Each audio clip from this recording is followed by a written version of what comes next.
This is a nitpick, but I kind of feel like this movie has a genre problem.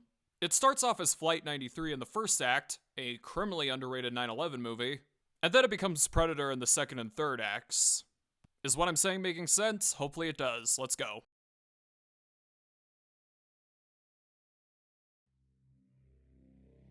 The hijacking scenes are honestly the best scenes in the movie. You could always yell to the rest of the passengers, you stupid kid. Abdul and Mustafa, played by Robert Foster and David Menachem, are the best characters in the movie because they bring out good suspense with the hijacking scenes. The suspense includes a pregnant lady, a little girl missing her doll. You know, Ellen, I had a daughter exactly your age. Her name was Salimi. You understand, Ellen? The pilot's putting the grenade back together in the cockpit, because as we all know, if the cockpit blows up, it's over. I also like the scenes where they threaten people, showing that they mean seriousness. The terrorists finding a Hebrew ring, causing a Jew hunt, and these are their strategies. There are Israelis aboard this airplane. I want you to identify them for me. We don't know who the Israelis are. How could... 1.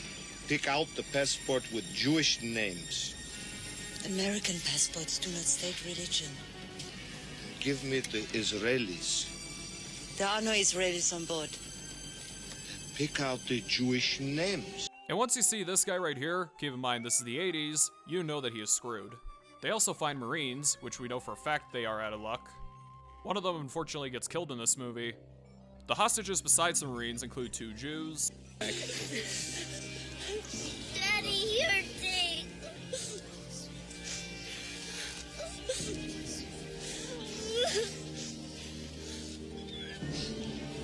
You just keep your hands off my daughter.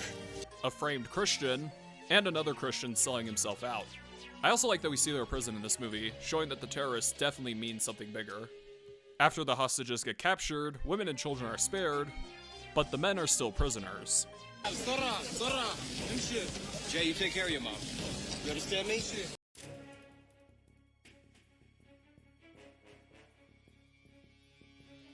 I should probably get this out of the way real quick. This is my first time watching a Chuck Norris movie, and I will say as a first timer, he's pretty cool. My main flaw is that his character is a little overpowered in this movie. Rocket cycles and multiple people are fine with me because one of them is badass, the latter is typical action movie stuff. But in the final battle with the villain of the movie, Chuck Norris barely takes a punch. And I kinda wish the hostages would have given this guy an ass whooping as like a revenge, and given the fact that 2 of them are Marines. But enough of the bitchin', action time. We start off with the rescue by the one and only. Now on to the second and third act, again, complete tonal shift, am I right? We start off with an ambush on the hijacked plane, cars driving down the stairs, assault on the news, underwater break-in, sewage break-in, rescue from the floor, bed shootout, zipline, human shield, basement escape, bazooka brothers, wow it took you Marines long enough, motorcycle in the sunrise, rocket launcher cycle, now that's just cool. Chuck Norris having trouble hijacking the car, breaking the dude's arm in his car. That kind of rhymes a little, I just noticed that. Silencer ambush, the best kind of ambush, wink wink. And finally, escape via rope. What I like about the main theme in this movie is that it's a mix between the 80s beat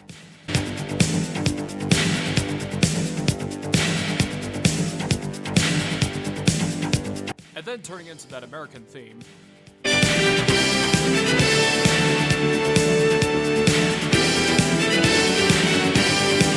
Again, that 80s beatbox with the American trumpets, that's a pretty good mix in my opinion.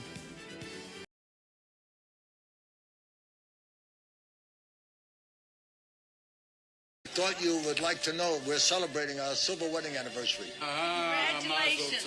Don't congratulate us. We'd have gotten divorced years ago. Neither one of us wanted custody of our kids. Oh, please don't. Wow, that was fast. This is the first frame we're ever seeing these characters in the movie.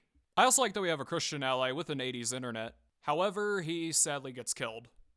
The scene where the hostages are reunited with their family is pretty good, and I also like the tribute to the soldier who died.